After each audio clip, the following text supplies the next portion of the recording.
Welcome back. The Reserve Bank is not ruling out the possibility of more interest rate hikes in future. It's after the repo rate was kept unchanged at 8.25% due to slowing inflation. But Governor Azar Jammine warns that the global economic outlook remains unstable. The Monetary Policy Committee decided to keep the repurchase rate at the current level of 8.25%. 3 members of the committee preferred to keep rates on hold, and 2 preferred an increase of 25 basis points. At the current repurchase rate level, policy is restrictive, consistent with still high inflation expectations and the outlook. The SARB's forecast for global growth in 2023 is revised marginally higher to 2.5% and remains unchanged at 2.7% in 2024. While South Africa's economic conditions appear to have improved, the longer-term outlook mirrors the uncertainty of the global environment. Prices for commodity exports continue to weaken.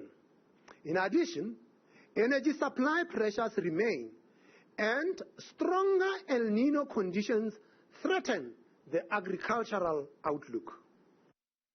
Let's talk further about the interest rate decision now. Bring in Econometrics Chief Economist, Dr. Azar Jammine.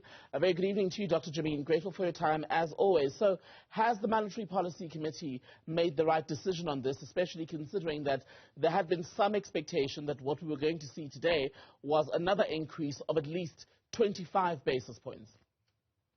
You know, economists were divided as to whether or not the Reserve Bank would raise interest rates further. There are compelling reasons why they should have done so, but there are also equally compelling reasons why they did the right thing.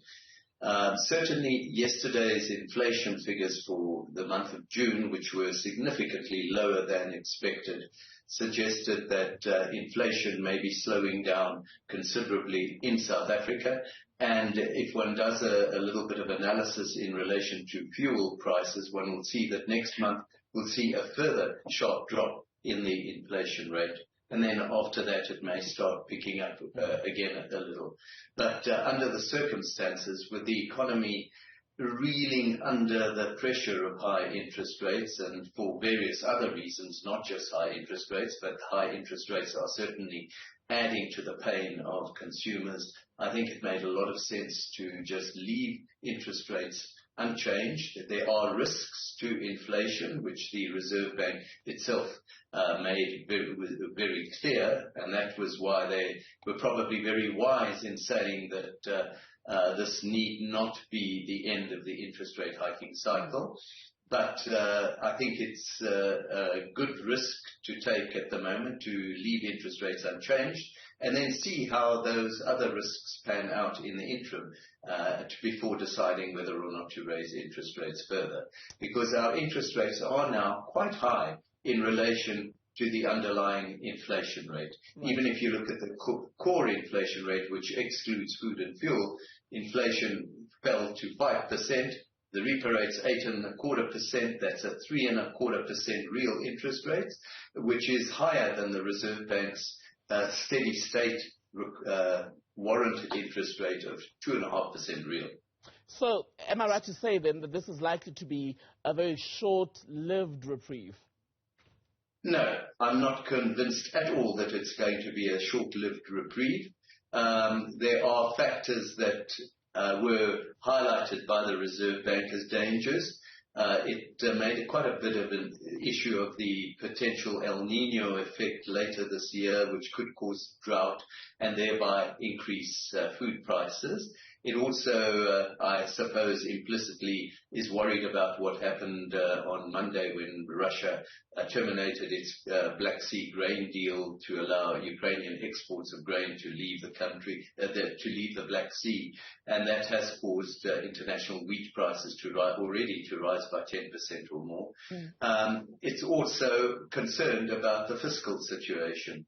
it has revised its quarterly projection model, and the new revised model incorporates fiscal dynamics. And these are a little worrying if one believes that commodity prices and the world economy are going to slow down sharply.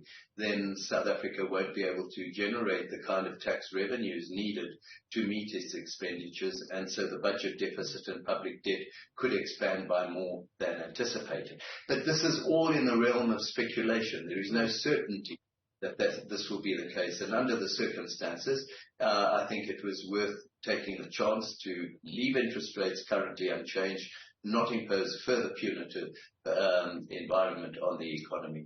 And just lastly, Dr. Jammine, so we've got an interest rate decision today. Rates remain unchanged. There was an improvement in inflation from the data released yesterday.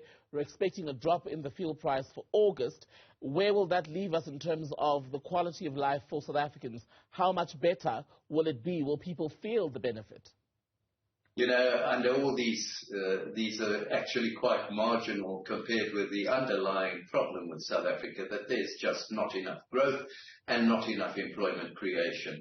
And that situation derives not so much from tight monetary policy, but from issues such as corruption, insufficient infrastructural investment and service delivery, too much cadre deployment, which leads to massive inefficiency in municipalities, and an educational system that leaves a large section of the population unable to add value to the economy in order to hold down a job that gives them a decent income. These are major, major structural impediments, and until we address them, it doesn't matter what we do with interest rates, we won't be able to lift the living standards of South Africans as much as we would like to. Dr. Azar Jammine, good to speak to you as always, Director and Chief Economist at Econometrics. Thank you for your time tonight.